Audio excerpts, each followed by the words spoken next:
Hello दोस्तों, सबसे पहले तो सभी को गुड इवनिंग। इससे पहले अपन ने राजस्थान के भौतिक प्रदेश का जो अपना एक सबसे इम्पोर्टेंट टॉपिक चल रहा था राजस्थान के भूगोल में, उसमें अपन राजस्थान के भौतिक प्रदेश में 3 पार्ट कर चुके हैं। उसका ये आज चौथा पार्ट है। और अपन ने पहले पार्ट में समझा था राजस्थान के भौतिक विभाजन को किस प्रकार से विभाजित किया गया। उसके बाद में अपन ने समझा था कि बरखान क्या होते हैं, उसके प्रकार कौन कौन से होते हैं।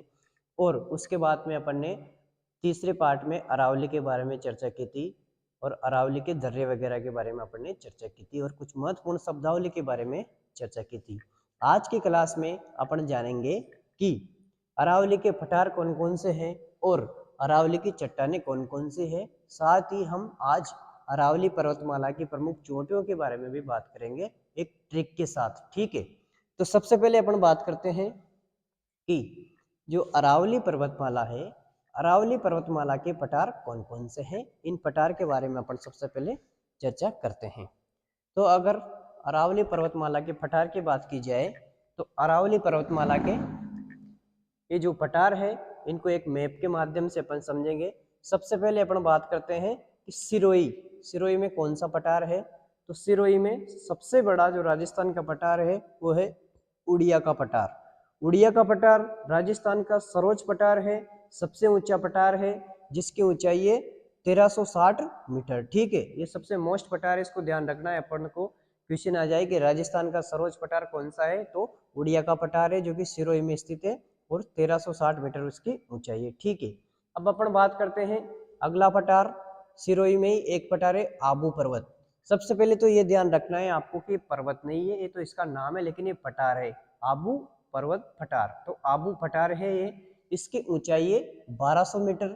ये गुबंदाकार पठार है और बेतौलित चट्टान का उदाहरण है। ठीक है, एक गुबंदाकार पठार या बेतौलित चट्टान का उदाहरण कौन सा है, तो आबू पर्वत। ठीक है, उसके बाद में अपन अलवर की बात करते हैं। अलवर में एक तो क्रांस का पठार और एक कांकड़माणी पठार, ये दोनों पठार अलवर में स्थित है। ठीक है, अब अपन बात करते हैं कि राजसमंद और उदयपुर और ये डूंगरपुर में कौन कौन से पठार स्थित है। तो ये भोराट का पठार, आपने इससे पहले की क्लास में भी पढ़ा था कि जो भोराट का पठार है वो राजसमंद के कुंभलगढ़ और उदयपुर के गोगुंदा के बीच में स्थित है। और जो भोराट का पठार है इसकी ऊंचाई कितनी है, तो इसकी ऊंचाई 1225 मीटर है। सबसे ऊंचा तो उड़िया का, फिर भोराट का पठार और फिर आबू पठार। तो भोराट का पठार की ऊंचाई कितनी है, 1225 मीटर। भोराट का पठार में एक जरगा जरगा चोटी पाई जाती है जिसकी ऊंचाई कितनी है, 1431 मीटर। क्वेश्चन आ जाए कि निम्न में से कौन से पठार में जरगा चोटी स्थित है या उसकी ऊंचाई कितनी है, तो ऊंचाई तो है 1431 मीटर और जो जरगा चोटी है वो भोराट का पठार में स्थित है। ठीक है, अब अपन बात करते हैं कि जो भोमट का पठार है, भोमट का पठार अपने दोनों में कंफ्यूज की बात की थी और ये दोनों मोस्ट क्वेश्चन भी है। तो भोमट का पठार की बात करें तो भोमट का पठार उदयपुर और डूंगरपुर के बीच में स्थित है, भोमट का पठार। ठीक है, जो भोमट का पठार है वहां पर एक जनजाति पाई जाती है, भील जनजाति। मोस्ट क्वेश्चन है। क्वेश्चन आ जाए कि भील जनजाति का विस्तार किस पठार में देखने को मिलता है, तो डूंगरपुर और उदयपुर में जो भोमट का पठार है उसमें अपन को भील जनजाति का विस्तार देखने को मिलता है। ठीक है, अब बात करते हैं कि जो लसाड़िया का पठार है जो कि वर्तमान नया राजस्थान के अनुसार ये सलूम्बर में चला गया। पहले ये उदयपुर में था, लेकिन लसाड़िया का पठार वर्तमान राजस्थान के अनुसार सलूम्बर में है, जो कि कहाँ स्थित है, सलूम्बर में भी कहाँ है, तो जो जयसमंद झील है, जयसमंद झील के पूर्व में स्थित है। ठीक है, तो ये माना कि ये जयसमंद झील है, जयसमंद झील के पूर्व में कौन सा पठार है, तो जयसमंद झील के पूर्व में लसाड़िया का पठार है। ठीक है, जो कि वर्तमान में राजस्थान के सलूम्बर में स्थित है।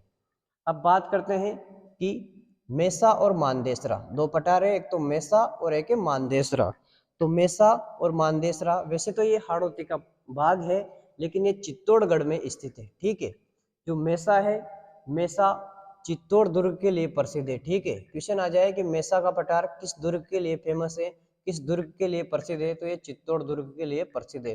और जो मानदेसरा है, मानदेसरा में बेंसरोडगढ़ अभ्यारण्य स्थित है। ठीक है, तो अपन ने ये राजस्थान के पठार के बारे में बात की। अब अपन बात करते हैं कि जो अरावली की चट्टानें हैं, कौन कौन सी अरावली की चट्टानें, उन्हें किस नाम से जाना जाता है। तो नॉर्मली अपन देखते हैं कि अरावली की चट्टानों का जो विभाजन किया, जो समझाया, वो ए एम हेरोन ने किया। ठीक है, ए एम हेरोन ने, ये मोस्ट है ए एम हेरोन ने जो अरावली की चट्टानें हैं उसको देहली महासमुंद की चट्टानों के रूप में बताया।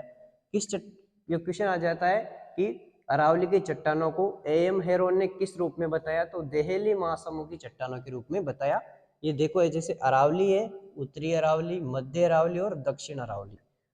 अरावली का स्टार्टिंग पॉइंट कौन सा है, तो यहाँ से गुजरात से लेकर और पालनपुर, गुजरात से ये दिल्ली तक, रायसीना हिल्स दिल्ली तक है। इसमें उत्तरी अरावली में कौन सा समूह है, तो अजबगढ़ समूह कौन किसमें है, उत्तरी अरावली में। मध्य अरावली में है अलवर समूह, और दक्षिण अरावली में रायलो समूह या फिर रायलो ग्रुप। ठीक है, तो इस प्रकार से अपन ने अरावली की चट्टानों के बारे में जाना। अब अपन बात करते हैं कि इसका महत्व, अरावली का महत्व सबसे महत्वपूर्ण है। अरावली का महत्व जानना भी बहुत इंपॉर्टेंट है, ये भी क्वेश्चन कभी कभी आ जाता है। वैसे आरएस मेंस के लिए क्वेश्चन, अच्छा क्वेश्चन बनता है अरावली का महत्व, लेकिन अपन इसका पीढ़ी के हिसाब से भी इसको देखेंगे। तो इसका महत्व की बात करते हैं तो अरावली पर्वतमाला राजस्थान की जल विभाजक रेखा है। क्यों, क्योंकि ये राजस्थान की जल विभाजक रेखा इस प्रकार से है क्योंकि ये बंगाल की खाड़ी और अरब सागर को अलग अलग करती है, इसलिए ये राजस्थान की जल विभाजक, राजस्थान की जल विभाजक के रूप में भी, जल विभाजक के रूप में भी जानी जाती है। ठीक है, दूसरा महत्व है कि ये झीलों की नगरी यहाँ पर स्थित है। झीलों की नगरी कौन सी है, आपको पता है, उदयपुर, जो कि अरावली में स्थित है। तो ये भी एक तरह से इसका इम्पोर्टेंस है। ये यहाँ पर अनेक जनजातियां पाई जाती है, तो जनजातियों की शरण स्थली भी कहा जाता है इसको। ठीक है, विभिन्न प्रकार के खनिज मिलते हैं, कृषि की जाती है, अच्छे प्रकार से खनिज मिलते हैं। और प्राचीन सभ्यताओं की जननी यहाँ पर बेराट, आहड़ और गणेश्वर जैसी सभ्यताओं का विकास भी अरावली में ही हुआ है, इसलिए ये प्राचीन सभ्यताओं की जन्मस्थली या फिर जन्म स्थान के रूप में भी जाना जाता है। अगला है कि राजस्थान का योजना प्रदेश, ये मोस्ट है। आरएस मेंस में इस प्रकार के क्वेश्चन आते हैं कि अरावली को राजस्थान का योजना प्रदेश कहा जाता है, समझाइए। क्योंकि अरावली में ही अधिकतर इसकी योजनाएं चालू की गई, सरकार द्वारा अनेक योजनाएं अरावली से शुरू की गई, इसलिए इसे राजस्थान का योजना प्रदेश भी कहा जाता है। तो अपन ने आज अरावली के चट्टाने और अरावली के पठार के बारे में बात की। अब अपन बात करते हैं कि अरावली की कौन कौन सी चोटियां हैं जो कि हर बार एग्जाम में आपको देखने को मिलती है। अरावली की चोटियों की अपन बात करेंगे और एक ट्रिक के अनुसार इसकी बात करेंगे, कौन से ट्रिक है जिससे अपन उनको समझ सकते हैं। ठीक है, एक बार मैं आपको रिवाइज करवा दूं। अरावली के पठार है, एक पठार है सिरोही में है, आबू और उड़िया, उड़िया का पठार 1360 मीटर, सरोज पठार है। और उसके बाद में जो गुबंदागार और बैतोलियत का उदाहरण है आबू पठार जो कि 1200 मीटर है। क्रांसका और कांगड़वाणी अलवर में स्थित है। चित्तौड़गढ़ मेसा और मानदेसरा के लिए फेमस है। और चित्तौड़गढ़ दुर्ग मेसा में स्थित है, मेसा में चित्तौड़गढ़ दुर्ग फेमस है। और मुख्यतः इसको हाड़ौती का क्षेत्र माना जाता है। और मानदेसरा जो कि बेस रोड अभ्यारण्य स्थित है यहाँ पर। लसाड़िया का पठार जो कि वर्तमान सलूम्बर में स्थित है, जो कि जैसलमेर झील के पूर्व में स्थित है। बोराट का पठार है, ये बोराट का पठार उदयपुर और डूंगरपुर में स्थित है। और भोमट जो बोराट का पठार है, बोराट का और भोमट में कंफ्यूज होता है, मेरे हो गया अभी। ये बोराट का पठार है वो राजसमंद के कुंभलगढ़ और उदयपुर के गोगुंदा के बीच में स्थित है। इसकी ऊंचाई 1225 मीटर है और जरगा पहाड़ी 1431 मीटर यहाँ पर स्थित है। और जो भोमट पठार है उदयपुर डूंगरपुर के बीच में स्थित है, जहाँ पर भील जनजाति पाई जाती है। ठीक है, और अपन ने अरावली की चट्टानों की बात की। ए एम हेरोन ने अरावली की विभिन्न चट्टानों के बारे में बताया। देहली महासमूह की चट्टानों की चर्चा की इसने, जिसमें उत्तरी अरावली में अजबगढ़ समूह, मध्य अरावली में अलवर समूह और दक्षिण अरावली में रायलो ग्रुप नामक इसका समझ सकते हैं। और महत्व क्या पढ़ने बारे में की कि राजस्थान अरावली को अरावली राजस्थान की जल विभाजक है। यहाँ पर विभिन्न खनिज वगैरह पाए जाते हैं, कृषि की जाती है और झीलों की नगरी यहाँ पर स्थित है। और प्राचीन सभ्यताओं बेराट, गणेश्वर, आहड़ जैसी सभ्यताओं का विकास यहाँ पर हुआ है। राजस्थान का योजना प्रदेश इसे कहा जाता है। तो इस तरह अपन ने इसका ये समझा। अब अपन बात करेंगे अरावली की कौन कौन सी चोटियां हैं। ठीक है, अब अरावली की चोटियों के बारे में अपन चर्चा करेंगे। एक ट्रिक के माध्यम से अपन समझेंगे कि अरावली की चोटियां कौन कौन सी है, नए राजस्थान के अकॉर्डिंग कौन कौन सी है, उसके बारे में भी अपन चर्चा करेंगे। तो अपन बात करते हैं अरावली पर्वतमाला की चोटियां। अरावली की चोटियां, अपन इसका क्रम क्रम सबसे ज्यादा महत्वपूर्ण है। इसकी लंबाई, इसकी ऊंचाई इतनी मोस्ट नहीं है जितना कि इसका क्रम मोस्ट है। तो अपन एक ट्रिक से बात करेंगे, वो ट्रिक है गुरु गुरु से दिल से जरा आस, गुरु से दिल से जरा आस, गुरु से दिल से जरा आस, कुंभा रघुनाथ, कुंभा रघुनाथ ऋषि, कुंभा रघुनाथ ऋषि का, कुंभा रघुनाथ ऋषि का, कुंभा रघुनाथ ऋषि का सज्जन मोर, कुंभा रघुनाथ ऋषि का सज्जन मोर,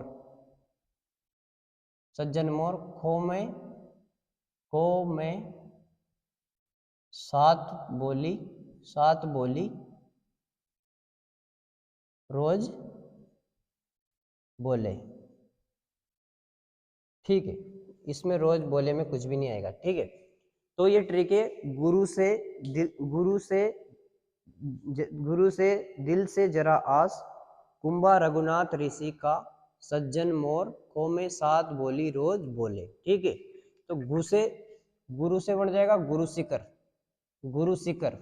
ठीक है, गु से गुरु शिखर जो कि सिरोही में है, गु से गुरु शिखर जो कि सिरोही में है। ठीक है, जिसकी ऊंचाई है 1722 मीटर। उसके बाद में से शेर ये भी सिरोही में स्थित है, इसकी ऊंचाई है 1597 मीटर। ठीक है, उसके बाद में दिल से है देलवाड़ा ये भी सिरोही में है देलवाड़ा, और इसकी ऊंचाई जो देलवाड़ा की ऊंचाई है, देलवाड़ा की ऊंचाई 1442। ठीक है, 1442 मीटर। उसके बाद में जरा से जरगा है, इसकी ऊंचाई 1300 और कुछ 1380 मीटर। ठीक है, 1380 मीटर। उसके बाद में जरा आज से अपन समझ सकते हैं, आज से है अचलगढ़ जरगा, ये जरगा चोटी है। गुरु से दिल से जरा, देलवाड़ा, जरगा और आस, अचलगढ़ ये हो गई 1431 1597।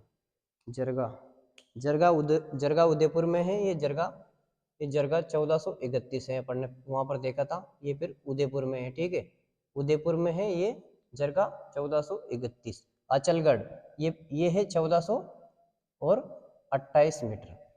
जो अचलगढ़ है ये 1428 नहीं, 1380 मीटर है। ठीक है, 1380 मीटर ये अचलगढ़। कुंभा से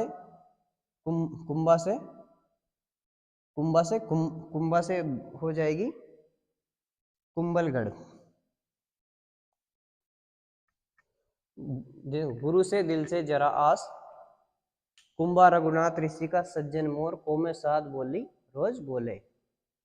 तो कुंभा से कुंभलगढ़ चोटी ये है राजसमंद में। ठीक है, उसके बाद में रघुनाथ से रघुनाथगढ़। ठीक है, ऋषि से ऋषिकेश हो जाएगा। ऋषि से ऋषिकेश हो जाएगा। जो रघुनाथगढ़ है ये रघुनाथगढ़ है सिकर, ठीक है, रघुनाथगढ़ सिकर है। और ऋषिकेश है, ये ऋषिकेश वापस सिरोही में है, ऋषिकेश सिरोही। ठीक है, ऋषिकेश सिरोही का जो का है उस का से बन जाएगा कमलनाथ। ठीक है, ये कमलनाथ ये उदयपुर में है। ठीक है, कमलनाथ उदयपुर में है। और जो सज्जन है इससे बन जाएगा सज्जनगढ़। ये सज्जनगढ़ भी उदयपुर में, ठीक है। और जो मोर से है मोरमजी, मोरमजी, मोरमजी, या फिर इसको टोडगढ़ भी बोलते हैं, क्या, टोडगढ़, टोडगढ़। नए राजस्थान, ये तो अजमेर में है लेकिन नए राजस्थान के अनुसार ये ब्यावर में हो गई अब, ठीक है।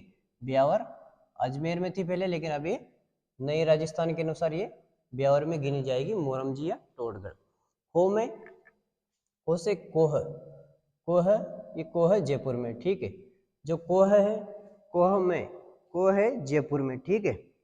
जयपुर में, जयपुर में भी, जयपुर ग्रामीण में है, नए राजस्थान के अनुसार ये जयपुर ग्रामीण में चली गई, ठीक है। जो खो है जयपुर ग्रामीण में चली गई। और सा से अलग, यहाँ पर खो में सा अलग है, त अलग है। सा से सायरा है, सा से सायरा, सायरा जो कि उदयपुर में है, उदयपुर में है। सा से सायरा जो कि उदयपुर में है। और एक यहाँ त आएगा, त से तारागढ़, तारागढ़, तारागढ़ अजमेर ब्यावर में, नए राजस्थान के अनुसार ये ब्यावर में गिनी जाएगी, ठीक है। जो तारागढ़ है वो पहले अजमेर में थी, लेकिन नए राजस्थान के अनुसार ये भी अभी ब्यावर में, ये अजमेर में ही है, ठीक है। तो मोर, सज्जन मोर खो में 7, बोली से हो जाएगी बिलाली, ठीक है। Bilali, Bilali, Bilali Alwar, Alwar में, अलवर में भी नए राजस्थान के अनुसार कोटपुतली भरोड़ में चली गई है, ठीक है। कोटपुतली बहरोड़, कोटपुतली बरोड़ में गिनी जाएगी। और ये रोजा है, रोज है रोजा भाकर, रोजा भाकर, ये रोजा भाकर ये जालौर में, ठीक है। रोजा भाकर जालौर में। और 3 चोटियों के बारे में अपन को एजिटेस लिखना है। एक तो धोनिका और लीलागढ़ बेराट। एक है धोनिका, धोनिका ये है राजसमंद में, राजसमंद, धौलीगढ़ राजसमंद। और एक लीलागढ़, लीलागढ़, लीलागढ़ भी राजसमंद में है। और एक है बेराट, जो बेराट चोटी है ये आपको ये जयपुर में, पता ही है, ये जयपुर में, ठीक है। बेराट जयपुर में है और ये दोनों राजसमंद में। तो इस प्रकार से अपन ने इन चोटियों के बारे में एक ट्रिक से समझा। ये ट्रिक आपको अच्छे से समझ में आ गई होगी। इस ट्रिक को अपन एक बार और बता देता हूँ मैं। अरावली की चोटियाँ, इसकी ट्रिक है कि गुरु से दिल से आस, गुरु से दिल से जरा आस, कुंभा रघुनाथ, पहले तो आपको याद रखना है गुरु से दिल से जरा आस, उसके बाद में 3 नाम याद रखने, कुंभा रघुनाथ ऋषि, गुरु से दिल से जरा आस, उसके बाद में 3 नाम याद रखने, कुंभा रघुनाथ ऋषि। फिर का सज्जन मोर कोम में 7 बोली रोज बोले, ठीक है। बोले से कोई नहीं आएगी चोटी, 7 बोली रोज बोले, ठीक है। बोली में कुछ भी नहीं है, रोज बोले, ठीक है। अब आपको इसमें क्या क्या अपडेट हुआ, तो जो खो है पहले जयपुर में थी, नए राजस्थान के अनुसार ये जयपुर, जयपुर ग्रामीण में चली गई, ठीक है। ये जयपुर, जयपुर ग्रामीण में चली गई। और मोरमजी या टोडगढ़ ये पहले ब्यावर अजमेर में थे, लेकिन ये नए राजस्थान के अनुसार ब्यावर में चली गई, ठीक है। एक बार और अपन समझ लेते हैं। गुरु से गुरु शिखर और से शेर, ये दोनों सिरोही में सबसे इनकी तो आपको ये जो पहली जो 5 चोटियां हैं, इन 5 चोटियों की तो आपको लंबाई याद रखनी और उसकी ऊंचाई याद रखनी। उसके बाद ऊंचाई इतनी मोस्ट नहीं है। गुरु शिखर की 1722 सबको पता है। शेर की जो कि ये भी सिरोही में 1597 मीटर। दिल से देलवाड़ा 1442 मीटर, ये 1442 मीटर ये भी सिरोही में है। और जरा से जरगा ये उदयपुर में 1431 मीटर। आज से अचलगढ़, आज से अचलगढ़ ये 1380 मीटर। इनकी यहाँ तक आपको इसकी ऊंचाई याद रखनी है। उसके बाद में कुंभलगढ़, राजसमंद, रघुनाथगढ़, सिक्कर, ऋषिकेश, सिरोही का, कमलनाथ उदयपुर, सज्जनगढ़ उदयपुर, मो से मोरमजी या टोडगढ़ ब्यावर, अब अजमेर में ब्यावर में चली गई। खो में यानी खो जयपुर में, अभी जयपुर ग्रामीण में चला गया। जो सा है, सा से सायरा है उदयपुर में है। तसे तारागढ़ अजमेर में है। तारागढ़ एजिटी अभी भी अजमेर में है, ठीक है। बोली से बिलाली अलवर, कोटपुतली बरोड़ में चली गई है। और रोज से रोजा भाकर ये जालौर में है। और बोले से कोई भी नहीं है। और एक है धोनिका राजसमंद, लीलागढ़ राजसमंद, और बेराट, जो बेराट है ये जयपुर में, ठीक है। तो इस प्रकार आपने इनके बारे में समझा। तो आज की क्लास में इतना ही। हमने सबसे पहले अरावली की जो उसकी चोटियों के बारे में जाना, और इससे पहले अपन ने अरावली के पठार के बारे में जाना, और फिर उसके जो अरावली की चोटियाँ, पठार, और जो वो कौन कौन सी वो उसके बारे में समझा अपन ने, उसमें चट्टाने के बारे में जाना। ठीक है, एम हेरोन की चट्टानों का विभाजन देखा अपन ने। तो इस प्रकार से आज की क्लास में अपन ने चोटियाँ, चट्टाने और पठारों के बारे में समझा। तो आज की क्लास में ये चोटियाँ वगैरह का अगर आपको अच्छा लगा, ये आज की क्लास लेक्चर अच्छा लगा, तो इसको शेयर, लाइक, सब्सक्राइब जरूर करें। अगली क्लास में अपन राजस्थान के भौतिक प्रदेशों को आगे बढ़ेंगे।